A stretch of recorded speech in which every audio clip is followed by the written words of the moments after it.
Pelican, fly Pelican, fly Pelican. And I tell them that birds of a feather flock together. Fly die, I'm a Pelican forever. Pelican forever. Ain't gon' lie, I feel flyer than I ever been. We stay ballin', this New Orleans, I'm a Pelican. It's going down in the nest, wild, wild west. Come in town and you best, show us some respect. 3-point threat, I better make it rain. If it's something, don't jump stupid like your ankle sprain. Always said, never hate the player, hate the game. Jumper where the dame late, punch a train. Post game, big Q, talking about business. Bird gang, YouTube, they ain't flocking with us. Lock up the division mission, get into the finals. Finish competition, then it's going win the title. I know this flyer than you can get. Such a threat that the refs just might call a tag. You could double, you could press, but you can't check. Right, left, slide by you like a Eurostep. Fly Pelican, fly Pelican, fly Pelican. And I tell them that birds of a feather flock together. Fly die, I'm a Pelican forever. Pelican forever. And never, and never, and never, and never, and never, and never say birds of a feather flock together. Yeah, fly die, I'm a Pelican forever. Pelican forever.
They just beat us to a lot of the hustle stats, getting out in transition on us, second chance opportunities, and then the three ball. In their half court offense, they play fast, they cut, they move, they set screens, they come off and guys are open because we're in rotation. So it's not a great game for us, and we got to bounce back quick and get ready for tomorrow. When they're doubling, sometimes tripling BI, is there more that can be done to spring him free, or is that just to be expected with the way he's been playing and other guys have to use that opportunity to make shots? Yeah, we expected it, but at the same time, we got to make sound passes, and then guys have to get to space so that, he can make the right plays, and it was just jumbled up a bit today. Kings were able to double-digit offensive rebounds. How big, I guess, was that part of the game, them rebounding some of their misses? I'm sure it was. These long shots, long rebounds, it's something that we continue to work on. And there was a few plays where we had opportunities to come up with rebounds and cut the lead to single digits, and we just didn't make enough of those plays. Yeah, and to your point about, the Kings half-court offense, just Sabonis and a lot of movement and shooting around him. What makes that so difficult to try to stop? Well, like you said, he's an all-star. He's a guy that when he touches the ball, he becomes the point guard. So now you have to guard him and his ability to attack the basket. But then he's making a ton of plays, DHOs. They're cutting, you're helping on cuts, and now he's swinging it to the corner based on the fact that we're in rotation and they got shooters spaced all over the floor. Yeah, and a bunch of those big games with BI, he had 0-1 turnovers. Tonight he had 7. Yeah. How much of that was just them with their defense? How much of that was you guys just need to be better with passing, with cutting, and all that kind of stuff? It's a combination. Give them the credit. They lost a tough game on their home floor to San Antonio. We knew that they were going to come in with the mindset that they have to get one, and they did what they needed to do to win tonight. And this is a game where we just have to be better. There's no excuses. Same thing I told our guys. We've worked extremely hard over the last 7-8 games, what have you, to put ourselves in a position to have a longer season, and we can't have games like this. Yeah, and it's nothing new for you guys to be in a game where you don't take a ton of 3-pointers. There are going to be times where the 3-point gap is going to be that. But what do you have to do to kind of make that up, on this type of night? Yeah, we have to continue to trust each other, which we've been doing. But 17-7, that's a big deficit, and 23-42, we got to get that number higher. So we got to trust each other, continue to make the right plays over and over again, and guys got to be ready to shoot it. All right, thank you. All things Pelicans, you're now tuned into the Pelican Post-Game Report. Much love to the flock. Appreciate y'all guys being for this episode of the Pelican Post-Game Report. The Pelicans humbled by Kings 121-103 in the matchup. The first DC of a back-to-back. We have Memphis tomorrow, so got to take a couple of quick breaths as we get ready for the Memphis club. Now, we can't be losing all of these games, DC. We got to keep it we can't. Yeah, we fell apart on this one, man. Yeah, we did, man. And again, it's just another one of those games. It's very reminiscent of the Warriors game to me. It's like, okay, you lost, but it's not really. It's just how you lost, Like we never really had a chance after that first quarter, man. We were extremely stagnant. Everybody pretty much played bad, other than Dyson Daniels. He's pretty much the only bright spot in the game. He found a way to kind of get his groove back a little bit, but it's just a horrible loss, man. And I hate when the Pels lose in the fashion of a team finds something successful against them, and they just continue to do that over and over and over again. We never find a way to correct it. Like, it shouldn't take us the whole game to figure it out, man. But, sometimes that does happen, not just to the Pels, to other teams in the NBA. But you can't do that towards the end of the season. I'm very, positive that they will regroup and have a way better effort or better showing against the Memphis Grizzlies, but doesn't necessarily guarantee that we're going to win, though. Yeah, that's true, man. It'll be difficult for the Pelicans, man, if they don't get they lose these back-to-backs, man. They have to rebound here. Sacramento, a lot of people felt like Sacramento in the matchup was being that they clinched. They had 47 wins prior to coming in here. That it'll be more set up for the Pelicans, but in turn, Sacramento never let up.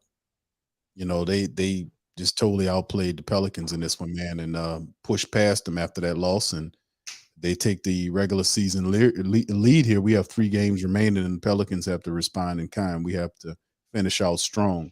3 wins, man. That's all we can do at this point. Team stats, 37 of 84 by the Pelicans, 44% flat. They were 7 of 20 from downtown for 35%. Went to the line 27 times, converted 22 of 27 for 81.5. 43-37 advantage Kings in the matchup in terms of rebounds. 11-9 in terms of the offensive rebounds in the matchup. 35 assists by the Kings versus 20 by the Pelicans. 8-6 as the steals advantage Kings. 4 all with the blocks. Pelicans had 14 turnovers with 23 points off versus 12 by the Kings with 13 off.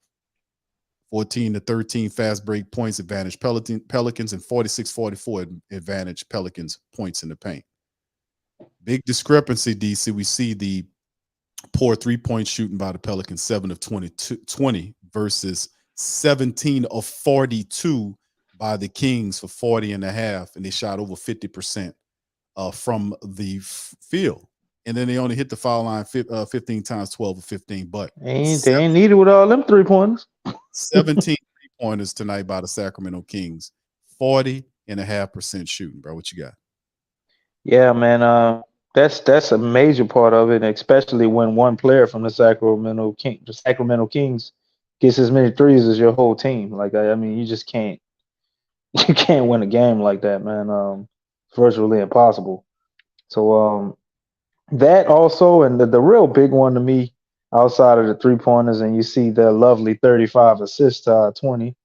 The turnovers, man, it's amazing to me that we had 14 turnovers and we forced them to 12 turnovers. But out of those 14 turnovers, they managed to turn that into 23 points. And we turned ours into 13. That in a combination of the 3-pointers is basically what cost you this game, man. If you want to look at it statistically, everything else kind of pretty close. Obviously, we didn't shoot very well tonight, only shooting 44%. But those points off of turnovers, man, just the amount of easy baskets they were able to get, as well as second chance points. I forgot what that number was, but it's not here in this column. But they got some second chance points on us too, man. We had possessions where we played really well defensively, but we didn't get the rebound. So what does it matter? And they score. So them generating those points off of turnovers, second chance points, man, and just that 3-point barrage ultimately ended the Pels night and put it away early, really. It kind of was the same game the whole second half. Yeah, this was an ugly it was an ugly game, man, for the Pels. Judah, thank you, bro, for the super chat. Mike Brown out. Coach Willie Green again, bad rotation, bad subs. Larry and Josh is god awful. Willie needs to stop being well mannered and get on players, but shaking my head. Thank you, brother Judah. I appreciate that the 10 bones, Judah, but if you want Willie to, you're gonna have to replace "but" with another word, bro. You need to inspire him. Because that's what he's saying. He's saying you got to get off your butts, and that's how Willie talk, man. But you're right nonetheless, though. We got to get a little fire, man. Need a little more competitive edge, a little more passion. So they need that. All right, let's look at the individuals, man. Top scorer for the Pels was BI tonight, 22 points in 37 minutes, 7 of 15 from the field, 1 of 2 from downtown, 7 of 8 from the charity stripe. He finished with 22 points, 6 assists, 7 boards, 2 steals in the block. He had 7 turnovers in the matchup, 17 from trigger Trey Murphy in 36 minutes of action, 6 of 12 from the field, 3 of 8 from downtown, 2 of 3 from the charity stripe, 17 points, a couple of boards, a couple of assists, and the steal there. And then outside of that, 13 from Valanciunas in 27 minutes, no double-double, but 13 points, 8 boards, 4 assists for him. 12 points from CJ McCollum. 35 minutes, he was 6 of 19. 0 for 4 from downtown for CJ. 12 points, 5 boards, 3 assists for him. 11 for Herb in 31 minutes of action, 4 boards and 3 assists. Off the bench, 12 from Dyson Daniels in 13 minutes. He was perfect. 4-4 from the field, 1-1 from downtown, 3 of 3 from the charity stripe, 12 points for him, and 4 boards and an assist, 7 from Larry Nance and 3 rebounds, 4 from Najee Marshall, 2 from KLJ in 3 minutes of action. And then the Sacramento Kings just pick your poison, man. 23 from Fox, 21 from Murray. You know, it was just, they were just doing their thing. Sabonis had 16. So did the Pelican killer Barnes. He had 16 and 17 off the bench from Malik Monk. Also helped seal the doom. Like we said, they shot really well from downtown. 17 3-pointers by the Sacramento Kings on the road to run off with the winner. Like they said, DC, they're not afraid of no ghosts on the road. The Kings are 25 and 14 on the road. So they have the same record now, home record, as the Pelicans on the road, as they're on the road. So Sacramento, a great turnaround for Sacramento, where they went, you know, missing the playoffs for 16 straight years, and now they're a couple of wins from having a 50-win team with Mike Brown at the helm. So congratulations on them. But our Pelicans, man, it's time for the Pelicans to kick in the gear on this thing, man. We got to get it going. But for tonight, who do you got on individuals? Nobody. This was a horrible game, man. It wasn't anything that I really want to remember, to be honest with you. I'll give a footnote to Trey Murphy and Dyson Daniels. I think we should have got Trey a lot more shots. He's definitely still going along at his steady pace, man. But other than him and Dice, it wasn't really a lot to be encouraged about, Big Q. Yeah, you ain't kidding, bro. Yeah, this was. Let's get to the Grizzlies preview. Let's just act like it never happened. Burn the tape, huh? All right, so tomorrow night, 7 p.m., we're going to do it all again, family. We're going to pretend like this one don't exist. We got the Grizzlies coming in. They have the regular season. Man, how many times we did that this season? We had at least 5 of these, 5 of them this season, bro. Yeah, it's far too many of them to care about, bro. Yeah. But here we go. Fired up the Grizzlies, a 50-win Grizzly club. You know, they're not as good. Yeah, we don't even have long enough to soak in our tears, man. No, that's a good thing. You know. Yeah. All right, so we got Grizzlies, a 50-win team coming in up in here. 2-1 on the regular season with the team. Pelicans could even up the season series. They're 40-39, 25-14 at home. Grizzlies are 15-23 on the road. John Morant should be available for the matchup. He's one of the top guy there, offensive.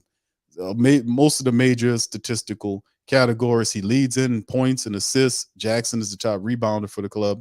Dylan Brooks is one of the guys that could possibly miss the matchup tomorrow against the Pelicans. But with that being said, they're giving a slight advantage to the Memphis Grizzlies. So with that being said, Ja Morant. You said that like they was gonna give advantage to us. I thought that's what you wanted to say. No, that's being too naive. That's being too naive, right? Right. Ja Morant, Bane, Brooks is listed as doubtful. Jaren Jackson Jr. be there. Xavier Tillman. But you got other guys coming off the bench as well, and Luke Kennard and Tyus Jones, excuse me. So they have a few other players that they can that they want to throw at the Pelicans. And Zaire Williams, of course, he is not there. Dylan Brooks is probably one of their better defensive players, that gives them a little attitude. So with him missing, could the Pelicans possibly punch the Grizzlies in the face and even up the regular season lead? We want to finish out strong. And having a 2-game slide at home on the back end is not where you want to be. We got to finish out strong, family. Memphis, DC, here we go. Yeah, I mean, we definitely can do it, but will we? And that's really the question.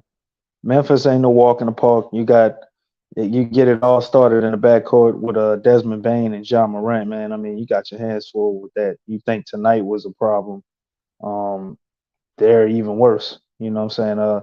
Those two guys, along with the addition of Luke Kennard now, they can really torch us from 3-point line. So we can't, I guess, not read the player profiles, because Keegan Murray, they just kept leaving him open. I know some of them, they were setting the screen, and, sometimes we were going under, but like you should, we talked about that, Q, in the pregame, how Keegan Murray is kind of one of those guys that supercharges them, and we gave him wide open shots. They cannot repeat something like that with a guy like Desmond Bane or Luke Kennard, man. I mean, we get it completely obliterated. Even Ja then got a lot better at shooting threes, so he'll hit them too if you're just gonna leave him wide open like you was doing De'Aaron Fox, not Foster.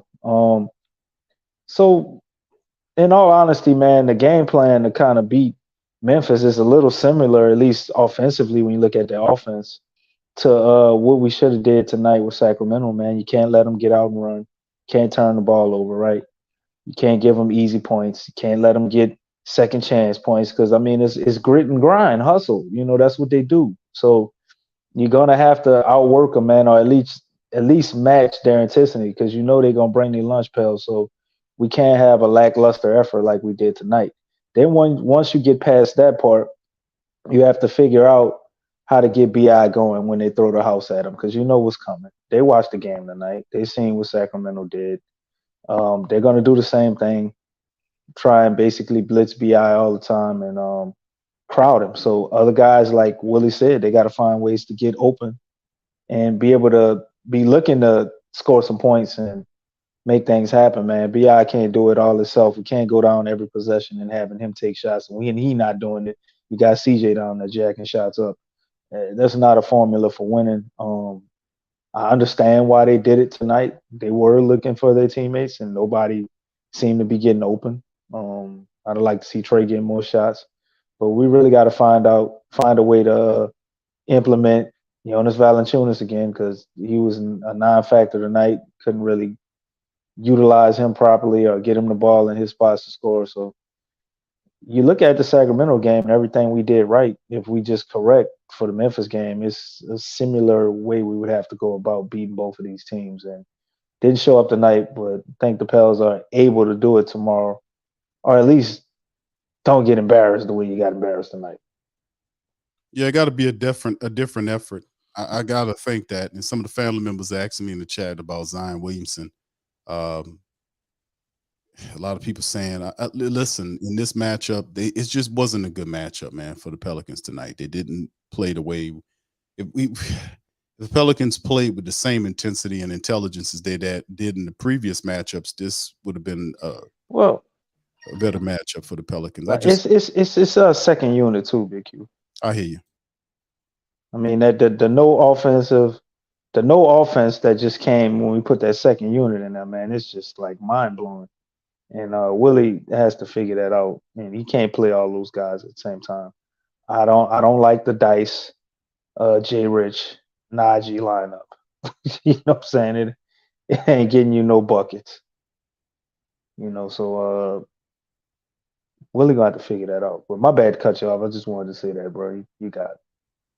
Yeah, it's we definitely have to improve. We can't have these kind of matchups, man. You know, and of course, CJ McCollum didn't look good.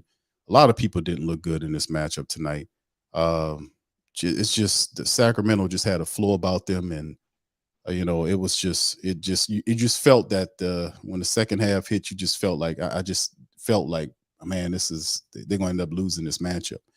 But with that being said, looking at the Memphis matchup ahead, can't lose 2 back-to-back games here late in the season. We still got to push forward. We still got to get this dub against this team. If you look at the standings right here, fam, got those on screen for the family members, the West Coast standings. You see our Pelicans is sitting at 8. Let me refresh this because it's been sitting up here. No, it's still 8. Minnesota won tonight, but we're on the tiebreaker against them, and plus they got 2 more losses than us, so we're locked in at 8, at least for now. Right. So we have Memphis, number 2 team in the West, man, coming in here. Then after that we got the Knicks. Then we traveled to Minnesota to take them on. So this is one of the matchups that the Pelicans most certainly need. We need to close out. We got 3 games remaining. We need a 3-game winning streak to climb a little further. We got the Lakers sitting ahead of us, as you can see, by a half a game. 3 games and a little luck forces the Pelicans into the top 6. That's what the focus is for the Pel Nation, is to get into the top 6. So at some point, they're asking about Zion Williamson, because obviously when the team looks like this, family says, listen, man, how close is Zion for being back? Of course, they talked about, Y'all still want him to come off the bench after watching tonight's game? So, yeah, with that being said, let's talk about the Zion stuff, man, because I know that's one of the things that they talked about, that he could possibly be coming back after the Memphis or for the Memphis game. Oh, man, 3 games remaining, man. And of course, this article right here, the Zion receives bleak injury update amidst playoff push. This is something from Clutch Points. But I just think that regardless or not, I think that the Pelicans, man, that at some point Zion does return. I don't know if it's against the Memphis squad. I don't know. But I have to think that at some point in the next 3 games that they will start putting them in there, because it's getting heated here. It's getting heated. The Pelicans definitely need a little help right here. We definitely got to step our games up and compete better than what we competed against this team. And I think we'll have a better performance against the Memphis Grizzlies. I don't know if Zion comes back for the Grizzlies matchup. I would have to say no to that. But more than likely, I would say no to that, DC. I wanted to see him come back at some point during the home game stand, because that was the thought process early on. But with 3 games remaining, do you actually believe, and the flock believes, some people say, I don't think he's coming back at all for the season. I disagree with that. I think eventually he does return, whether it's the Minnesota game or the game of the New York Knicks game. At some point, we're going to see Zion over these next 3 games. I don't think it'll be the Grizzly matchup. I think it'll be more toward the matchup against the New York Knicks to close out our 4-game homestand, as we get ready to roll up to Minnesota after that. But I will have to look at the New York game. At some point, we'll start seeing Zion roll out there, because we see him warming up. We seen him taking shots earlier. That footage I showed the footage of him dunking the ball. So at some point, you want to see him over the next 3 games. I'm gonna have to say no on the Memphis matchup, but more than likely yes to the New York matchup. So Big Q, you're wrong, and here's why. Okay, break it down for me, DC. They actually dropped some information saying that yesterday you had Sham Sharanian or whatever went on Who's that? Yeah. That old punter, Pat McCaffrey. He went on this show and gave an update on Zion. Said he was doing light intensity 3-on-3, whatever the hell that means. What's the guy name Sham Sharanian. again? I Shireen. think that's his name. Maybe I'm saying it wrong. Sham something. Everybody called him Shams. Shit. He's a like Middle Eastern looking fella, man. He usually, if it ain't him, it's Woj dropping the bombs. I think I'm saying his name right. I'm probably saying it wrong. I'm be jacking people's names up. But anyway, there was a report that Zion was doing light intensity 3-on-3, and they're looking to probably slowly progress that up. They're going to continue to be cautious and all of this nonsense. And then they asked Willie Green today, which was the one to me. They asked him yesterday if Zion practiced. He said no. They asked him today if Zion practiced. He said no. And they asked him if he would be coming back for the Memphis game. And he said Zion won't be coming back until he at least gets to practice in. So Willie said that today, and they don't practice until Saturday, Big Q. So I don't know how you're gonna be back for the Knicks game if they don't practice until Saturday. So at best, Zion can make the Minnesota game, or he won't be back for the season. It'll be a situation where maybe he comes back in the playoffs or playing, depending on where we at. And let's be honest, if he's not coming back this Memphis game, looking at this Knicks team, you can beat the Knicks without him. You obviously would have wanted him for Memphis, but Minnesota you can beat without him. I mean, having him there guarantees, you probably beat them, but you can definitely beat Memphis without Zion. So maybe they just play it safe all the way around the board, man. Especially if it looks like we get hot again, we beat Memphis, we beat the Knicks. I think they play their cards and don't bring them back at all, and just let them wrap up and get ready for the playoffs. If we can get into that top 6, if it's a play-in situation or a situation where maybe we need that game, maybe they put him out there. If they don't, I would think that would be extremely stupid. What are you saving him for? If it's a must-win game and we don't let him play, what are we scared he's going to get hurt? So again, to not play no games because we out of everything. So I mean, we'll see, man. So definitely in the play-in playoffs, looking like a big fat no on the Knicks. To me, I thought it was a small possibility he could be back from Memphis, but possibly that Knicks game. If they're saying he can't come back until he at least gets a full team practice, I mean, there ain't no team practices to be had until Saturday, so that will put him on par to maybe return on Sunday at best. Well, if that's indeed the case, DC, then that does fit, because Friday is the New York Knicks matchup. So, and Willie talked about that they're not going to have practice for a while. So you're right on that. So, if that's how it goes, if they're listening to Willie and not to DG there, so Minnesota, DG ain't saying that no more. So I mean, he might, and we don't hear him. We don't hear him, DC, but I'm pretty sure he being heard somewhere in there. So, well, I mean, all the reports we get from the media has his usual fingerprints of slipperiness and lies. So he's getting his message out there. Right. So anyway, 3 games remain in family. We got the number 2 team in the West, 50-win Memphis Grizzlies club. The Pelicans need all of these games. Zion or not, we need to get it. We need to get this cooking. We need to get it done. Pelicans need to win the next 3, and we need to fit right into the top 6. Of course, we're going to be in the plan, but you get into the top 6. That's what we want to be, into the top 6. So the best thing we can do is win out.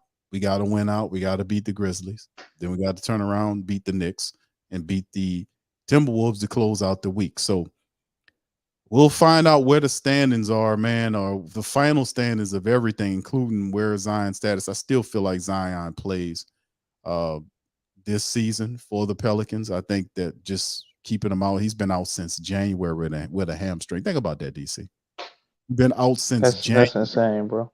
With a hamstring, bro. We are in April with 3 games remaining in the regular season. The man has been out with a hamstring issue. A hamstring since January. He did re-injure it, Big Q. You have to calculate in the time frame for the re-injury as well. You can't just do him like that. But it's still nonetheless unbelievable. Unbelievable, DC. Unreal. Unbelievable. Kid gloves about it to control. Just kid gloves everywhere. But we'll see. I mean, it is a hamstring. You know, that sounds pretty delicate. DC. We done had, now listen, everybody's different. We know Zion's a different type of cat. You know, we know he's different than Devin Booker and other guys that have had hamstring issues that came back, you know, a little faster. So we also realize that the Pelicans also give, you know, they give Zion that extra cushion. They kid glove him a little too much. They wrap him in bubble wrap. You know how we handle him here. That's just what they do.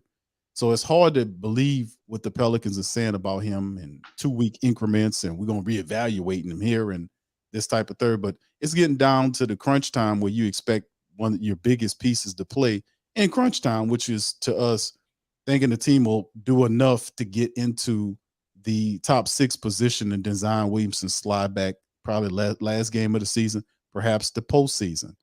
But, you know, the thing is trying to get the most out of the Pelicans currently constructed. And if they can do that, perhaps they can open them up for the playoffs. So at some point, I want to say that he plays this season, whether it's the last game of the season and the playoffs or strictly the playoffs. I do think he'll play. He's just too much of an important piece not to think about, oh, we're just going to shut him down. I just don't see that unless he re-aggravates the hamstring issue again. So I don't see that. I think he'll play. I'm gonna have to put my money on that. All right. So anyway, and I want to mention something, man, and I want you to take a look at it, Big Q, and tell me what you see, and pull up the stats for Memphis and how we have them here in ESPN. Pull up the stats and just take a peek at the minutes column for them, and then take a peek at the minutes column for the Pelicans, man, and they seem to have their rotations down, man. I think this is something Willie Green can definitely learn from, and teams like Memphis, Milwaukee, Sacramento, how they utilize a lot of their players, man. Yeah, because it looks way different than ours, man. When you look at the minutes distribution, bro. Yeah, 32 minutes for Jar Game, 31 and a half for Desmond Bain. Jaren Jackson get 28 minutes, 30 for Brooks. And then that's the top 4 guys. And then you got Luke Kennard, 24 game, 24 for Tyus Jones. And then Steven Adams gets 27 minutes, 22 from a few of the other players there. So let me see if I find the Pelicans stuff right here. And then it's small, man, but it just seems like they play more guys more minutes than we do. Yeah, well, they fully utilize their team. Yeah, I see what you mean. Yeah, because you seen John Conchar, he had big minutes too, and the rest right. of them going on. Yeah. But you see, it's a drop off. I know what you mean. It's a drop off when you get to a certain point.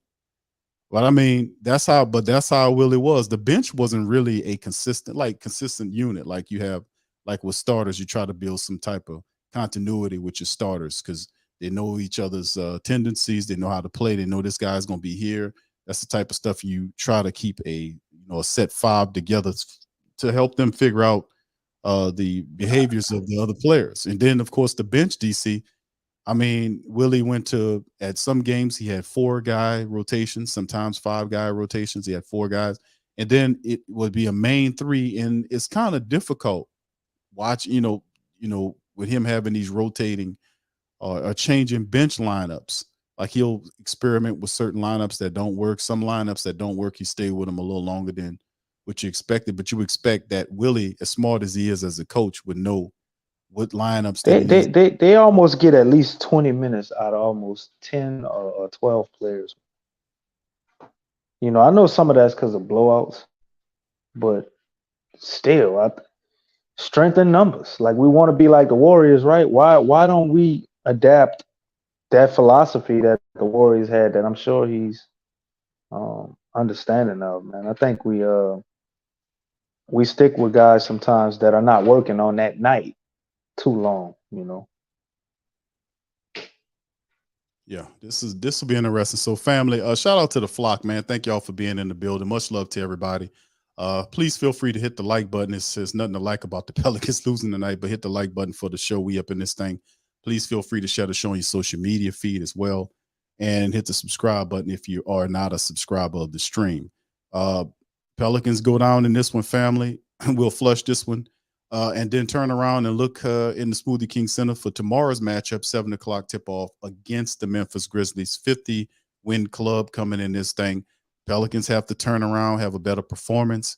We got to, at least now we know we got 3 games left. We know what Willie's saying. It's a game-by-game approach. We need every last one of these games, regardless of whoever they are. We need every last one of these games and close out the regular season strong, man. We need to get into the top 6. That's what we need to finish at. So, hopefully we can get that done. So with that being said, DC, you want to put the cap on this thing, or you got any more things to add before we bounce out? You got it all. You got it all capped, bro. I'm trying to get out of this coma, at least tonight. All right. So with that being said, we'll get out on that. Listen, appreciate you guys for tuning in on the stream tonight, man. We'll return tomorrow with the live scoreboard, followed by the recap of hopefully a Pelican win over the Memphis Grizzlies, and then of course a couple days after that we get ready for the Knicks in the final home game for the Pelicans of the regular season, and then the season finale away on Sunday, against the Minnesota Timberwolves on the road. 3 games remaining. We got to finish out strong, fam. We got some surprises left. The whole Zion thing, we'll see how it all folds, man, going forward. Time is a ticking. 3 games remaining. So with that being said, we're going to get on that. Appreciate you guys. We'll holler at you on the flip side. Go Pelicans. Peace.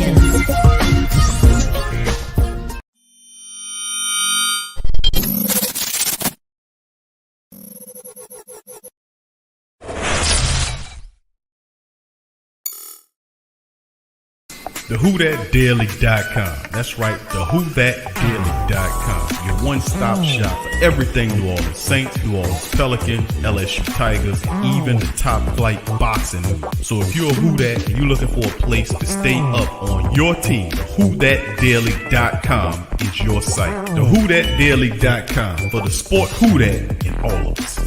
Check out the Pro Shop. That's right, the Pro Shop is the platform store where you can go and buy all the latest merch to support the platform. Available at the Pro Shops, we have dozens of hundreds of products available for you and your family. Unisex tees for men and women, hoodies and sweatshirts, tank tops, kids and baby items, long sleeve tees, mugs, pillows, wall art, bath bedding, face masks, phone cases, stickers, bags, fanny packs, socks, hats, and many other items. Please feel free to check out the Pro Shops. The link is in the description section below. And remember, it helps the platform